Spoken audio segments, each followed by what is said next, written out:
दोस्तों, अगर मैं आपसे पूछूं कि पिछले कुछ महीनों में विदेशी निवेशकों ने भारत में सबसे बड़ा दांव कहां लगाया है, क्या उन्होंने निफ्टी की खरीदारी की है, क्या उन्होंने आईटी सेक्टर खरीदा है, क्या उन्होंने मिड कैप स्टॉक्स में पैसा लगाया है, या कुछ और ही चल रहा है अंदर ही अंदर। सच्चाई ये है कि पिछले कुछ हफ्तों में ऐसी तीन खबरें आईं जो पहली नज़र में एक दूसरे से बिल्कुल अलग दिखाई देती हैं।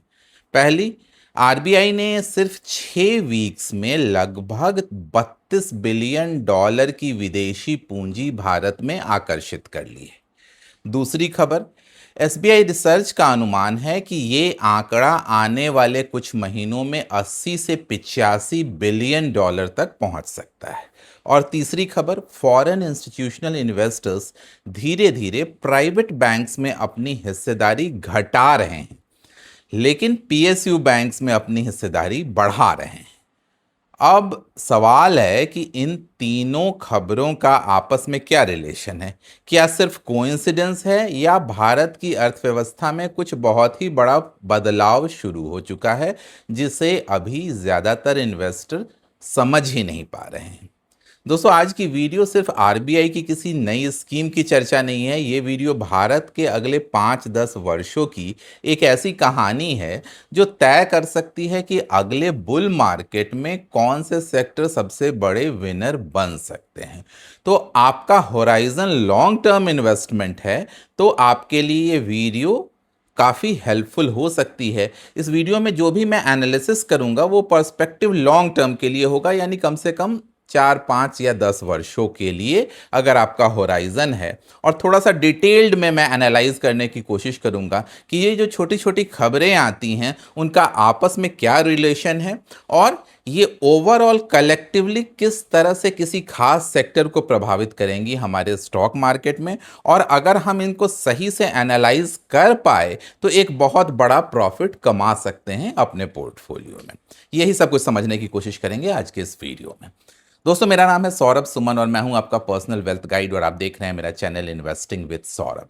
याद दिलाना चाहूंगा, मैं एक सेबी रजिस्टर्ड इन्वेस्टमेंट एडवाइजर नहीं हूं, इसलिए कोई भी निवेश करने से पहले अपने वित्तीय सलाहकार की राय जरूर ले लें। एक इन्वेस्टर को आरबीआई की खबर से फर्क क्यों पड़ना चाहिए? जब भी आरबीआई की कोई पॉलिसी आती है, अधिकांश इन्वेस्टर उसे इग्नोर कर देते हैं। उन्हें लगता है कि ये सब इकोनॉमिस्ट, बैंकर या पॉलिसी मेकर की बातें हैं। लेकिन हिस्ट्री हमें कुछ और ही बताती है। 2003 से 2008 का बुल मार्केट सिर्फ अच्छी कंपनियों की वजह से नहीं आया था, उसके पीछे पूरी भारतीय इकोनॉमी में लिक्विडिटी का फ्लड था, वो रीजन था। 2020 के बाद का बुल मार्केट सिर्फ कॉरपोरेट अर्निंग की वजह से नहीं आया था, पूरी दुनिया के सेंट्रल बैंक्स सिस्टम में एक्सेप्शनल लिक्विडिटी डाल रहे थे। यानी स्टॉक मार्केट अक्सर वहीं जाता है जहां लिक्विडिटीज आती है, और आज आरबीआई वही लिक्विडिटी भारत की ओर मोड़ने की कोशिश कर रहा है। और यही कारण है कि खबर हर लॉन्ग टर्म इन्वेस्टर के लिए बहुत इंपॉर्टेंट हो जाती है। लेकिन सबसे पहले एक सवाल, अगर भारत दुनिया की सबसे तेजी से बढ़ती अर्थव्यवस्थाओं में से है तो फिर आरबीआई को विदेश से डॉलर अट्रैक्ट करने की इतनी ज़रूरत क्यों पड़ रही है? क्या भारत के पास डॉलर की कमी हो गई है? क्या फॉरेन एक्सचेंज रिजर्व्स घट गए हैं? क्या रुपी क्राइसिस में है? इनमें से कोई भी कारण पूरी तरह सही नहीं है। असल वजह इससे ज़्यादा कहीं इंटरेस्टिंग है। भारत की सबसे बड़ी कमज़ोरी, दोस्तों, भारत आज दुनिया की सबसे तेज़ी से बढ़ती हुई इकोनॉमीज़ में से एक है, लेकिन हमारी एक बहुत बड़ी कमज़ोरी है, वो है एनर्जी इंपोर्टर होने वाली कमज़ोरी। भारत अपनी ज़रूरत का लगभग 85% क्रूड ऑयल फॉरेन से खरीदता है। नेचुरल गैस, फर्टिलाइज़र, कुछ इंपॉर्टेंट मिनरल्स, इलेक्ट्रॉनिक कंपोनेंट्स और कई हाई एंड मशीन भी फॉरेन से आते हैं। यानी भारत को हर साल सैकड़ों बिलियन डॉलर फॉरेन भेजना पड़ता है। अब सोचिए, अगर किसी कारण से क्रूड ऑयल महंगा हो जाए या डॉलर मजबूत हो जाए तो सबसे पहले प्रेशर किस पर आएगा? भारतीय रुपी पर। और यही कारण है कि भारत जैसे देश के लिए डॉलर सिर्फ एक करेंसी नहीं है, ये इकोनॉमिक स्टेबिलिटी का फ्यूल है। आरबीआई की सबसे बड़ी चुनौती, अब आरबीआई के सामने हमेशा एक मुश्किल बैलेंस बिठाने का प्रॉब्लम रहता है। अगर रुपी बहुत ज़्यादा कमज़ोर हो जाए तो ऑयल इंपोर्ट महंगा हो जाएगा, इन्फ्लेशन बढ़ेगी, कॉर्पोरेट मार्जिन्स पे प्रेशर आएगा, करंट अकाउंट डेफिसिट बढ़ सकता है और विदेशी निवेशक आने में घबराने लगेंगे। लेकिन अगर आरबीआई हर बार फॉरेन रिजर्व बेचकर रुपी बचाने लगे तो कुछ समय बाद आरबीआई के रिजर्व्स भी कम होने लगेंगे। यानी आरबीआई को एक ऐसा सॉल्यूशन चाहिए था जिससे बाजार में डॉलर की सप्लाई भी बढ़े, फॉरेन एक्सचेंज रिजर्व भी मजबूत हो और बिना पैनिक के रुपी को स्टेबिलिटी भी मिल सके। और यहीं से शुरू होती है इस पूरी कहानी की सबसे महत्वपूर्ण कड़ी, आरबीआई का मास्टर स्ट्रोक।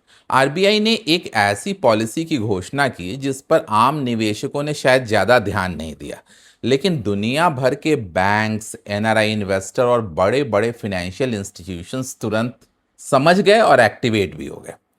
आरबीआई ने कहा कि अगर भारतीय बैंक विदेशों में रहने वाले भारतीयों से फॉरेन करेंसी डिपॉजिट यानी FCNR डिपॉजिट जुटाते हैं तो आरबीआई उन्हें विशेष डॉलर रुपी स्वैप फैसिलिटी देगा। मैं सुनने में थोड़ा सा टेक्निकल लग रहा है, कॉम्प्लिकेटेड लग रहा है, लेकिन इसे बहुत आसान भाषा में मैं समझाने की कोशिश करता हूं और ये बहुत रेलिवेंट है स्टॉक मार्केट के लिए, इसलिए मैं समझाने की कोशिश कर रहा हूं। पहले ये FCNR-B कैटेगरी है क्या, आखिर समझिए। मान लीजिए एक भारतीय अमेरिका में रहता है, उसके पास $1,00,000 है। पहले अगर वो पैसा इंडिया भेजना चाहता है तो उसे हमेशा एक चिंता रहती कि अगर भविष्य में डॉलर मजबूत हो गया और रुपी कमज़ोर हो गया तो मेरे रिटर्न का क्या होगा। और यही समस्या FCNR-B डिपॉजिट ने हल कर दी। इस स्कीम में एनआरआई अपने डॉलर भारतीय बैंक में डॉलर के रूप में ही जमा करते हैं, यानी डिपॉजिट भी डॉलर में और इंटरेस्ट भी डॉलर पर, और इंटरेस्ट भी डॉलर के फॉर्म में ही, और मैच्योरिटी पे रिटर्न डॉलर के फॉर्म में। इसलिए उसे करेंसी रिस्क नहीं उठाना पड़ता है उस एनआरआई इन्वेस्टर को। और यही कारण है कि ये स्कीम दुनिया भर के एनआरआईज के लिए एक बेहद अट्रैक्टिव स्कीम बन जाती है। लेकिन बैंक्स को इससे फायदा कैसे हुआ? अब दूसरा सवाल, अगर एनआरआई को फायदा हुआ तो बैंक्स इसमें क्यों इंटरेस्ट लेगा?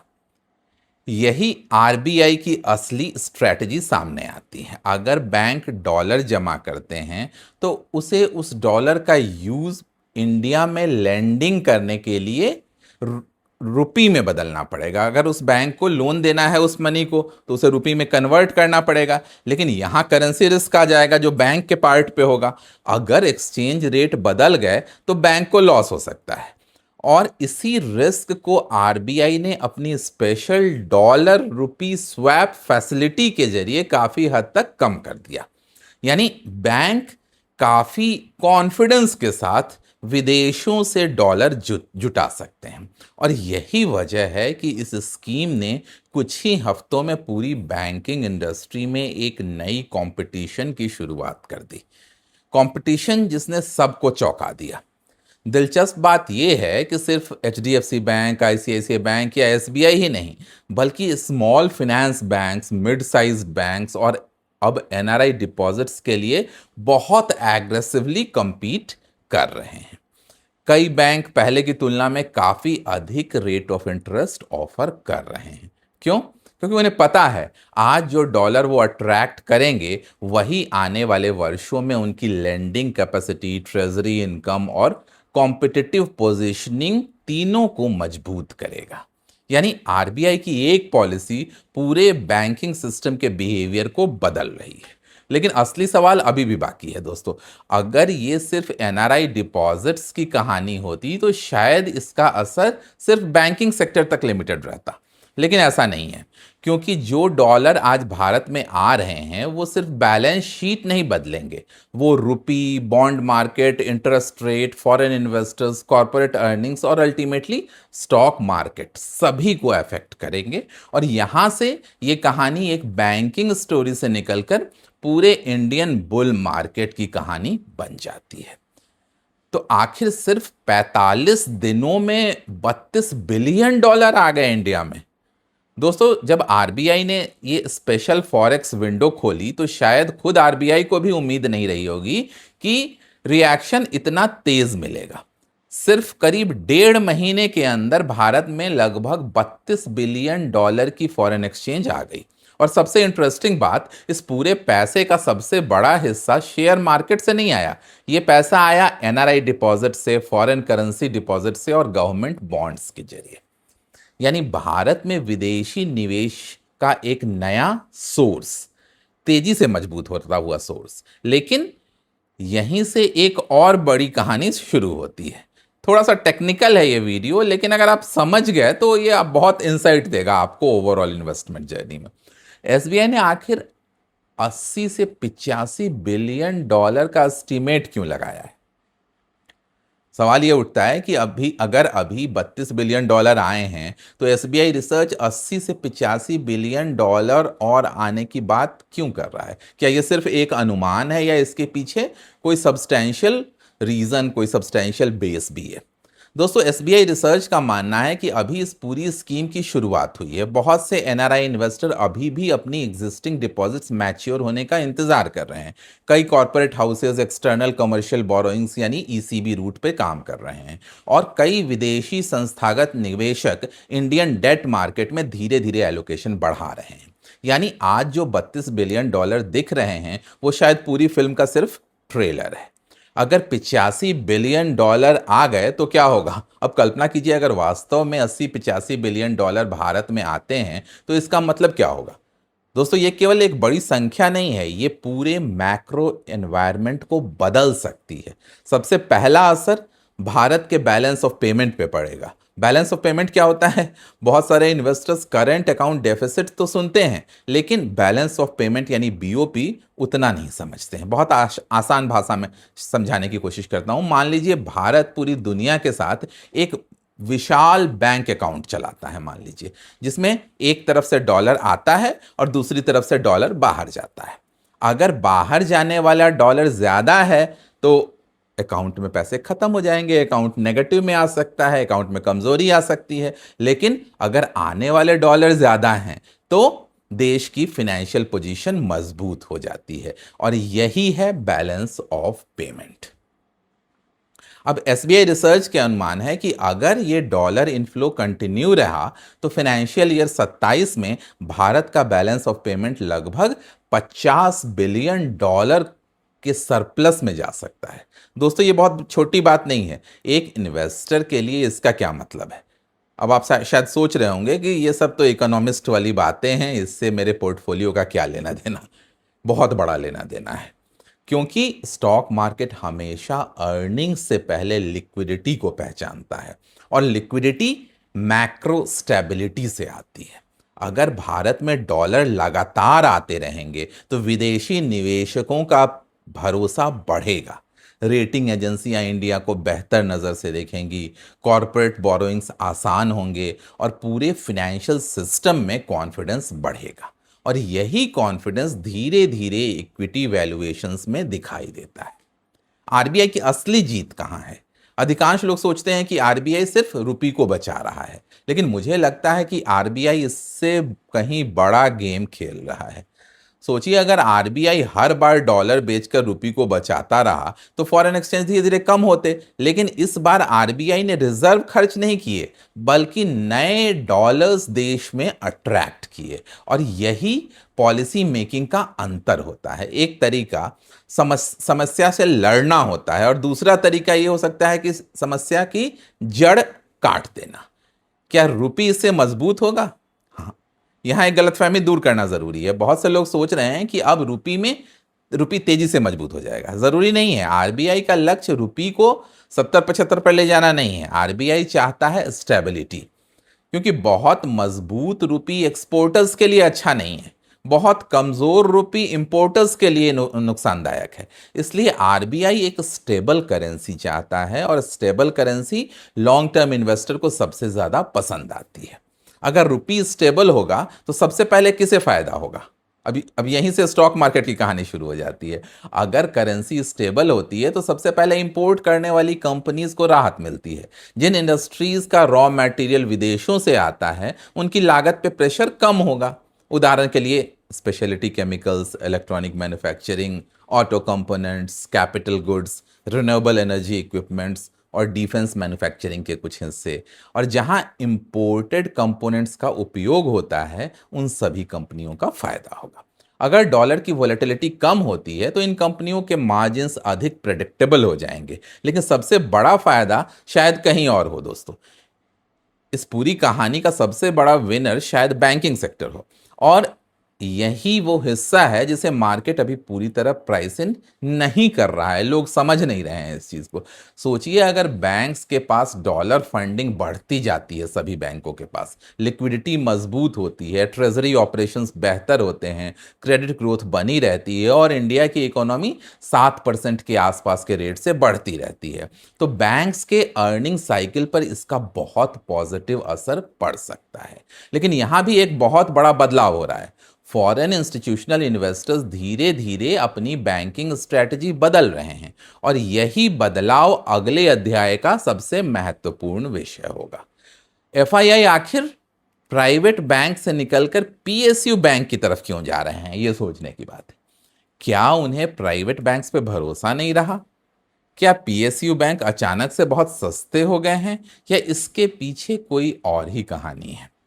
दोस्तों, इस सवाल का जवाब शायद आने वाले 5 वर्षों के बैंकिंग विनर्स तय करेगा। एफआईआई आखिर पीएसयू बैंक की तरफ क्यों बढ़ रहे हैं? पिछले कई वर्षों तक अगर किसी विदेशी निवेशक को भारत के बैंकिंग सेक्टर में निवेश करना होता था तो सब उसकी पहली पसंद होती थी HDFC bank, ICICI bank, Kotak Mahindra, axis bank. लेकिन अब तस्वीर धीरे धीरे बदल रही है।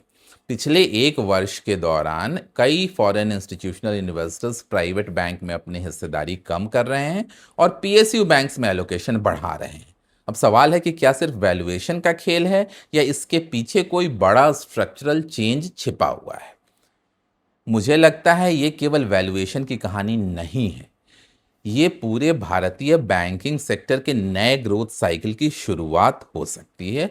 10 साल पहले और आज का पीएसयू बैंक अलग है। अगर 10 साल पहले किसी इन्वेस्टर से पूछा जाता कि पीएसयू बैंक खरीदोगे, तो जवाब होता बिल्कुल नहीं। कारण भी थे, बढ़ते हुए एनपीएज, कमज़ोर balance sheet, political interference, come return on equity और लगातार कैपिटल इन्फ्यूज़न की ज़रूरत। लेकिन आज वही पीएसयू बैंक्स धीरे धीरे एक अलग कहानी लिख रहे हैं। ग्रॉस एनपीए लगातार घट रहा है, प्रोविज़न कवरेज बेहतर हुई है, क्रेडिट कॉस्ट कम हुए हैं, प्रॉफिटेबिलिटी सुधरी है, कैपिटल एडिक्वेसी मजबूत हुई है, डिविडेंड बढ़े हैं और सबसे इंपॉर्टेंट क्रेडिट ग्रोथ वापस आई है। यानी आज का पीएसयू बैंकिंग सेक्टर 2015 वाला सेक्टर नहीं है। एफआईआई आखिर क्या देख रहा है? रिटेल इन्वेस्टर अक्सर प्राइस देखते हैं, लेकिन एफआईआई साइकिल्स देखते हैं। ये नहीं देखते कि आज कौन सी कंपनी अच्छी दिख रही है, वे समझने की कोशिश करते हैं कि अगले 5 वर्षों में प्रॉफिट कहां से तेजी से बढ़ सकता है। अगर किसी बैंक का प्रॉफिट 10,000 करोड़ से 20,000 करोड़ हो जाए तो मार्केट उसे पूरी तरह से अलग वैल्यूएशन देना शुरू कर देता है। और यही कारण है कि एफआईआई धीरे धीरे कुछ पीएसयू बैंक पे अपना भरोसा बढ़ा रहे हैं। लेकिन क्या प्राइवेट बैंक खराब हो गए हैं? बिल्कुल नहीं। यहाँ एक बहुत बड़ी गलती, रिटेल इन्वेस्टर अक्सर सोचेंगे कि एफआईआई पीएसयू बैंक खरीद रहे हैं तो इसका मतलब आप समझिए कि ये नहीं है कि प्राइवेट बैंक पूरी तरह खराब हो गए हैं। असल में प्राइवेट बैंक पहले से ही काफ़ी मैच्योर बिजनेस बन चुके हैं, उनकी ग्रोथ अब कांस्टेंट है। लेकिन पीएसयू बैंक लो बेस से तेजी से प्रॉफिट ग्रोथ दिखा रहे हैं। यानी एक तरफ कंपाउंडिंग स्टोरी है और दूसरी तरफ री रेटिंग स्टोरी है। मार्केट दोनों को अलग अलग तरीके से वैल्यू करता है। अगर आरबीआई की स्ट्रैटेजी सक्सेसफुल होती है तो सबसे ज़्यादा फायदा किसे होगा? अब आइए उस पूरी तस्वीर को जोड़ते हैं। अगर भारत में 80 से 85 बिलियन डॉलर्स आते हैं तो क्या होगा? फॉरेन एक्सचेंज पोजीशन मजबूत होगी, रुपी स्टेबल रहेगा, फॉरेन इन्वेस्टर का कॉन्फिडेंस बढ़ेगा, बॉन्ड यील्ड पे प्रेशर कम हो सकता है, बैंक्स के लिए फंडिंग एनवायरनमेंट बेहतर हो सकते हैं, कॉर्पोरेट बोरोइंग्स आसान हो सकती हैं, कैपेक्स साइकिल मजबूत हो सकता है, और यही वो चेन रिएक्शन है जो पूरे स्टॉक मार्केट को पॉजिटिवली अफेक्ट कर सकता है। बॉन्ड यील्ड और स्टॉक मार्केट का क्या रिलेशन है? दोस्तों, एक चीज रिटेल इन्वेस्टर अक्सर इग्नोर कर देते हैं, वो है बॉन्ड यील्ड। लेकिन बड़े इंस्टीट्यूशंस सबसे पहले यही देखते हैं। अगर बॉन्ड यील्ड नीचे आता है तो कंपनी सस्ता लोन ले सकती हैं, प्रोजेक्ट्स की इंटरनल रेट ऑफ रिटर्न बढ़ जाती है, एक्सपेंशंस आसान हो जाते हैं, हाउसिंग लोन सस्ते हो सकते हैं, ऑटो लोन बेहतर हो सकते हैं, कॉर्पोरेट इन्वेस्टमेंट बढ़ सकता है, और आखिरकार कॉर्पोरेट अर्निंग्स भी बढ़ सकती है। और यही कारण है कि बॉन्ड मार्केट की छोटी सी हलचल कई बार स्टॉक मार्केट में बड़ा ट्रेंड बना देती है। अगर सेक्टर की बात करते हैं, सबसे महत्वपूर्ण सवाल, अगर ये पूरी मैक्रो स्टोरी सही साबित होती है तो किन सेक्टर्स पर सबसे पहले आपको नजर रखनी है? मैं इसे 5 हिस्सों में देखता हूं। पहला सेक्टर बैंकिंग। इस थीम का सबसे बड़ा बेनिफिशियरी बैंकिंग हो सकता है, लेकिन सभी बैंक्स नहीं। सबसे पहले वे बैंक्स जिनकी ट्रेजरी मजबूत होती है, जिनकी कॉर्पोरेट लेंडिंग मजबूत है, जिनका कासा रेशियो अच्छा है, जिनकी एनआरआई फ्रेंचाइजी मजबूत है, और जो क्रेडिट ग्रोथ का फायदा उठा सकते हैं। कहीं से स्टॉक रिकमेंडेशन नहीं है, लेकिन इसमें जो प्रोमिनेंट प्लेयर्स हैं इंडिया में, SBI, ICICI, HDFC, bank of Baroda, Indian bank, bank of Maharashtra और यूनियन बैंक जैसे नाम इन्वेस्टर्स की वॉच लिस्ट में हो सकते हैं। लेकिन सिर्फ नाम देखकर इन्वेस्टमेंट मत कर दीजिएगा। हर quarter asset quality, credit growth, net interest margin और मैनेजमेंट कमेंट्री पर भी नजर रखेंगे, तब इन्वेस्टमेंट करेंगे। दूसरा सेक्टर जो बेनिफिशियरी हो सकता है वो है कैपिटल गुड्स। अगर फंडिंग एनवायरनमेंट बेहतर होती है तो सबसे पहले नई फैक्ट्रीज लगती हैं, नई मशीन्स खरीदी जाती हैं, ट्रांसमिशन लाइंस बनती हैं, रेलवे ऑर्डर्स बढ़ते हैं, पावर इक्विपमेंट की डिमांड आती है। यानी कैपिटल गुड कंपनीज नई कैपेक्स साइकिल की सबसे बड़ी बेनिफिशियरी बन सकती हैं। तीसरा सेक्टर इंफ्रास्ट्रक्चर। इंफ्रास्ट्रक्चर भारत की ग्रोथ स्टोरी का सबसे महत्वपूर्ण हिस्सा है। फॉरेन कैपिटल लगातार आता है तो सरकार के लिए फंडिंग आसान हो जाएगी। प्राइवेट इन्वेस्टमेंट बढ़ता है तो highway, port, airport, logistic, industrial corridor सब में एक्टिविटी तेज हो सकती है। चौथा सेक्टर मैन्युफैक्चरिंग। अगर रुपी स्टेबल रहता है और इंडिया ग्लोबल मैन्युफैक्चरिंग हब बनता है तो electronics, EMS, industrial manufacturing, auto components, defence manufacturing और स्पेशलिटी इंजीनियरिंग कंपनीज लंबी अवधि में फायदा उठा सकती हैं। पांचवा सेक्टर जो बेनिफिटेड होगा वो है ऑयल एंड गैस। अब यहाँ एक और महत्वपूर्ण कड़ी जुड़ती है। सरकार ऑयल एंड गैस एक्सप्लोरेशन में बड़े इंसेंटिव्स देने की तैयारी कर रही है। अगर देश के अंदर ऑयल एंड गैस प्रोडक्शन बढ़ता है तो क्रूड ऑयल इंपोर्ट बिल घट सकता है, करंट अकाउंट डेफिसिट बेहतर हो सकता है, डॉलर की डिमांड कम हो सकती है। यानी सरकार एक तरफ से डॉलर ला रही है और दूसरी तरफ से डॉलर का आउटफ्लो कम करने की तैयारी भी कर रही है। अगर ये स्ट्रैटेजी सक्सेसफुल होती है तो ये भारत के लिए लॉन्ग टर्म स्ट्रक्चरल एडवांटेज बन सकता है। लेकिन इन्वेस्टर्स की सबसे बड़ी गलती नहीं करनी चाहिए आपको, कि यही सबसे ज़्यादा गलती भी होती है। कोई भी थीम सुनते हैं आप और लोग स्टॉक्स खरीदना शुरू कर देते हैं। याद रखिए, थीम्स और टाइमिंग्स दोनों अलग अलग चीज़ें हो सकती हैं। किसी सेक्टर का फ्यूचर शानदार हो लेकिन उसके स्टॉक्स पहले से बहुत महंगे हों तो ऐसी स्थिति में अच्छी कहानी भी कम रिटर्न दे सकती है। इसलिए हमेशा बिजनेस, वैल्यूएशन और ग्रोथ तीनों को एक साथ देखकर ही आपको डिसीजन लेना है। अब सबसे बड़ा सवाल क्या कि आरबीआई की ये पूरी स्ट्रैटेजी बिना किसी रिस्क के है? क्या 80 बिलियन डॉलर आ भी गए तो सब कुछ परफेक्ट हो जाएगा, या कुछ ऐसे रिस्क भी हैं जो इस पूरी कहानी को बदल सकते हैं? और यही सबसे महत्वपूर्ण हिस्सा भी है। इतनी आसान तो है नहीं ये पूरी कहानी। हर इन्वेस्टर करोड़पति होता अगर ऐसा इन्वेस्टिंग इतनी ही आसान हो जाती, सब ऐसे ही इन्वेस्ट कर देते, हर बुल स्टोरी आप पहले से समझ लेते। कुछ रिस्क भी हैं और एक अच्छा इन्वेस्टर सिर्फ अपॉर्चुनिटी नहीं, रिस्क भी समझता है। तो आइए इस पूरी कहानी के दूसरे पहलू को भी समझते हैं। अगर डॉलर फिर से मजबूत हो गया तब क्या होगा? रिस्क पहला ये है। आज आरबीआई ने विदेश से डॉलर अट्रैक्ट कर लिए, लेकिन ग्लोबल करेंसी मार्केट सिर्फ आरबीआई से नहीं चलता। अगर अमेरिका में इन्फ्लेशन फिर बढ़ता गया, फेडरल रिजर्व इंटरेस्ट रेट लंबे समय तक ऊंचे रखता है या फिर रेट हाइक करना पड़ता है, तो दुनिया भर का पैसा एक बार फिर डॉलर एसेट्स की ओर जा सकता है। ऐसी स्थिति में इमर्जिंग मार्केट, जिसमें भारत भी शामिल है, वहां से कैपिटल आउटफ्लो देखने को मिल सकता है। यानी आज जो डॉलर आ रहा है उसका कुछ हिस्सा फ्यूचर में वापस भी जा सकता है। Risk number 2, crude oil. दोस्तों, भारत की सबसे बड़ी मजबूरी आज भी क्रूड ऑयल ही है। अगर वेस्ट एशिया में टेंशन बढ़ता है, शिपिंग रूट्स अफेक्ट होते हैं या ऑयल अचानक $100 प्रति बैरल के ऊपर चला जाता है, तो भारत का इंपोर्ट बिल बढ़ जाएगा, करंट अकाउंट डेफिसिट बढ़ जाएगा, रुपये पे प्रेशर आ सकता है। यानी आज जो मैक्रो स्टेबिलिटी बन रही है वो ऑयल शॉक से भी अफेक्ट हो सकती है। थर्ड रिस्क, ये परमानेंट मनी नहीं है जो आ रहा है। एक बहुत इंपॉर्टेंट बात, FCNR डिपॉजिट एफडीआई नहीं है, ये फैक्ट्रीज लगाने वाला पैसा नहीं है, ये लॉन्ग टर्म मैन्युफैक्चरिंग इन्वेस्टमेंट नहीं है, ये डिपॉजिट्स हैं। इनकी एक मैच्योरिटी डेट होती है, एक समय आएगा जब इनमें से कई डिपॉजिट्स मैच्योर होंगे। अगर उस समय ग्लोबल कंडीशंस बदल गई तो कुछ पैसा भारत से बाहर भी जा सकता है। यानी आरबीआई की स्ट्रैटेजी तो एक्सेप्शनल है, लेकिन उसे समय के साथ नई पॉलिसीज से सपोर्ट भी करना होगा। चौथा रिस्क, वैल्यूएशन का। अब सबसे महत्वपूर्ण रिस्क, जिसे रिटेल इन्वेस्टर अक्सर भूल जाते हैं। मान लीजिए मेरी पूरी मैक्रो स्टोरी सही निकलती है, इंडिया में डॉलर आता है, इकोनॉमी मजबूत होती है, कॉर्पोरेट अर्निंग्स बढ़ती हैं, लेकिन अगर आपने बहुत महंगे वैल्यूएशंस पे स्टॉक खरीद लिए तो फिर रिटर्न भी आपका एवरेज ही रह सकता है। तो याद रखिए, एक शानदार बिजनेस भी गलत प्राइस पे खराब इन्वेस्टमेंट बन सकता है। इसलिए थीम सही होना और वैल्यूएशन सही होना दोनों ही बेहद ज़रूरी है। लेकिन अब सबसे बड़ा सवाल कि क्या आरबीआई का ये कदम सिर्फ कुछ महीनों का सॉल्यूशन है या भारत किसी बहुत बड़े स्ट्रक्चरल चेंज के दौर से गुजर रहा है? मुझे लगता है कि यहीं इस पूरी कहानी का सबसे बड़ा महत्वपूर्ण हिस्सा छिपा हुआ है। पिछले 30 वर्षों में भारत की सबसे बड़ी चुनौती क्या रही? फॉरेन कैपिटल को अट्रैक्ट करना।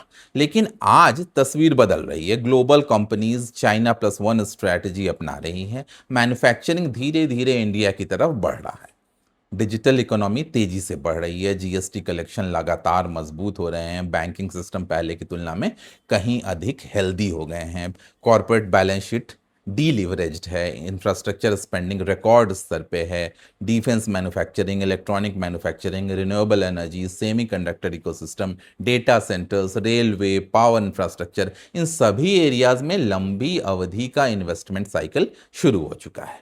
और अब अगर फॉरेन कैपिटल भी तेजी से भारत की ओर आने लगे तो ये केवल लिक्विडिटी की कहानी नहीं रहेगी, ये ग्रोथ की कहानी बन जाएगी। और यही कारण है कि एफआईआईज अपना बिहेवियर बदल रहे हैं। दोस्तों, एफआईआईज आज का क्वार्टर नहीं देखते, वे अगले 5 साल, 10 साल और कभी कभी 20 वर्षों की दिशा देखते हैं। अगर उन्हें लगता है कि भारत अगले दशक की सबसे तेजी से बढ़ने वाली इकोनॉमीज में से एक होगा, तो वे करेक्शन आने का इंतजार नहीं करेंगे, वो धीरे धीरे एलोकेशन बढ़ाना शुरू कर देंगे। और यही कारण है कि कभी कभी डेट मार्केट में पैसा आता है, कभी गवर्नमेंट बॉन्ड्स में आता है और फिर धीरे धीरे इक्विडिटी मार्केट में वो आना शुरू होता है। और यही इंस्टीट्यूशनल कैपिटल का बेसिक नेचर है। एक इन्वेस्टर को अब करना क्या चाहिए? सबसे महत्वपूर्ण प्रश्न, क्या मार्केट खुलते ही बैंक्स खरीद लेना चाहिए? बिल्कुल नहीं। इन्वेस्टिंग न्यूज़ देखकर नहीं होती है, इन्वेस्टिंग पूरे ट्रेंड को समझकर होती है। आज के इस पूरे डिस्कशन से मैं 3 बातें लेकर निकालता हूं। पहली बात, भारत की मैक्रो पोजीशन पहले से ज़्यादा मजबूत दिखाई दे रही है। Foreign exchange inflow, bond demand और पॉलिसी डायरेक्शन तीनों ही एक पॉजिटिव तस्वीर पेश कर रही है। दूसरी बात, अगर ये ट्रेंड कंटिन्यू रहता है तो banking, capital goods, infrastructure, manufacturing, power और ऑयल एंड गैस जैसे एरियाज में लंबी अवधि की ग्रोथ दिखाई दे सकती है। लेकिन सेक्टर अच्छे होने का मतलब उस सेक्टर की हर कंपनी अच्छी होनी ज़रूरी नहीं है। ये ज़रूरी नहीं है। आपको कंपनी सिलेक्शन हमेशा सबसे महत्वपूर्ण हिस्सा रहेगा। तीसरी और सबसे महत्वपूर्ण बात कि short term news long term wealth नहीं बनाती है, लेकिन लॉन्ग टर्म स्ट्रक्चरल चेंज अक्सर अगले 10 वर्षों में मल्टी बैगर्स ज़रूर पैदा कर देते हैं। इसलिए हर न्यूज़ को ट्रेंडिंग अपॉर्चुनिटी की तरह मत मानिए। कुछ न्यूज़ पूरी इकोनॉमी की दिशा बदलते हैं और मुझे लगता है कि आरबीआई की ये स्ट्रैटेजी ऐसी ही न्यूज़ में से एक हो सकती है। तो दोस्तों, आज का वीडियो सिर्फ $32 बिलियन की कहानी नहीं थी, ये भारत के बदलते फाइनेंशियल लैंडस्केप की कहानी थी। एक तरफ आरबीआई डॉलर अट्रैक्ट कर रहा है, दूसरी तरफ सरकार डोमेस्टिक मैन्युफैक्चरिंग, इंफ्रास्ट्रक्चर और एनर्जी सिक्योरिटी पे फोकस कर रही है, और तीसरी तरफ फॉरेन इंस्टीट्यूशनल इन्वेस्टर अपनी पोर्टफोलियो स्ट्रैटेजी बदल रहे हैं। इन सभी घटनाओं को अगर अलग अलग देखा जाए तो केवल हेडलाइंस हैं, लेकिन अगर इन्हें एक साथ जोड़ा जाए तो शायद ये भारत के अगले इन्वेस्टमेंट साइकिल की शुरुआत का संकेत हो सकता है। याद रखिए, मार्केट में सबसे बड़ा पैसा उस इन्वेस्टर का बनता है जो हेडलाइंस नहीं, ट्रेंड्स पहले पहचान लेता है। इसलिए अगली बार जब आप कोई इकोनॉमिक न्यूज़ पढ़ें तो सिर्फ ये मत सोचिए कि आज मार्केट ऊपर जाएगा या नीचे। ये सोचिए कि क्या ये न्यूज़ भारत की अगली 5 या 10 वर्षों की कहानी बदल सकती है। क्योंकि अगर जवाब हाँ है तो पॉसिबल है यही न्यूज़ आपके अगले मल्टी बैगर की शुरुआत भी हो सकती है। दोस्तों, उम्मीद है इंसाइट मिला होगा इस ओवरऑल कॉन्सेप्ट के बारे में, आरबीआई के स्टेप के बारे में। आपका क्या ओपिनियन है? कौन कौन से सेक्टर्स, कौन कौन से स्टॉक्स आप समझते हैं इससे पॉजिटिवली अफेक्ट होंगे? कमेंट बॉक्स में लिखकर ज़रूर बताइएगा। जल्दी ही मिलेंगे ऐसे किसी नए वीडियो के साथ। तब तक के लिए सौरभ सुमन साइनिंग ऑफ।